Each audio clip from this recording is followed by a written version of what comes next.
नमस्कार दोस्तों, स्वागत है आपका आर्ट ऑफ कैंडलस्टिक में। हाल ही में हम लोगों ने बजट देखा था फरवरी संडे की दिन, और उसके बाद बाजार में क्या हुआ था वो भी आपको अच्छी तरीके से पता होगा ही होगा।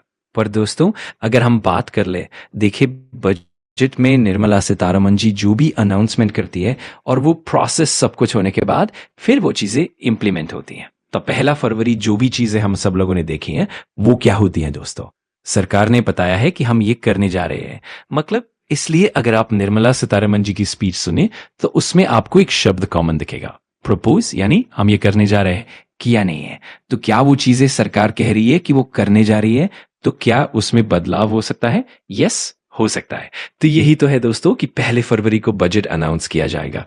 फिर उसके बाद आपको पता है कि हमारी जो संसद है, राज्यसभा और लोकसभा, वहां पर उस पर डिबेट भी होती है।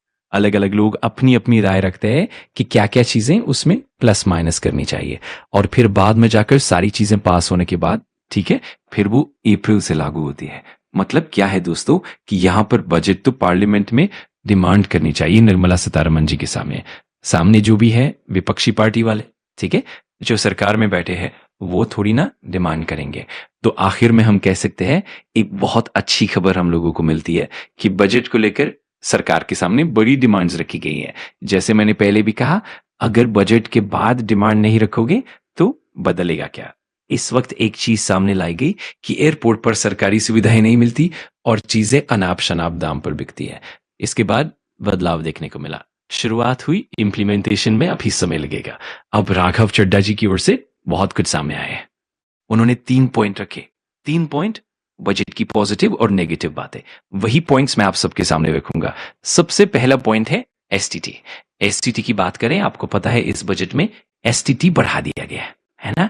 पर दोस्तों, जो सत्ता वित्ता चलता है, फ्यूचर एंड ऑप्शन से जुड़ी चीजें, उस पर ही एसटीटी की बढ़ोतरी है। तो जितना कम होगा वो अच्छी बात है। पर उन्होंने long term capital gain LTCG के टैक्स को हटाने की डिमांड की है।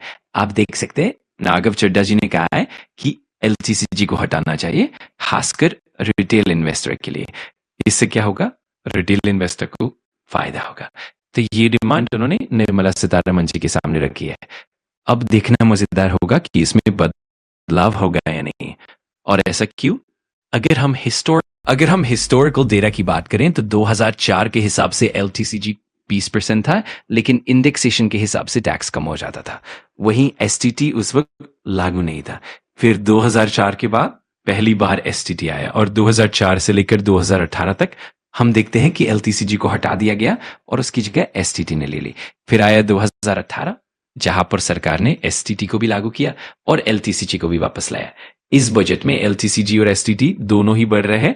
मतलब पहले एक चीज होती थी, अब दोनों साथ बढ़ रहे हैं। तो पॉइंट यही है कि राघव चड्ढा जी ने डिमांड की है कि एलटीसीजी को रिटेल इन्वेस्टर के लिए हटा देना चाहिए। अब सरकार सुनती है या नहीं, वो देखने की बात है।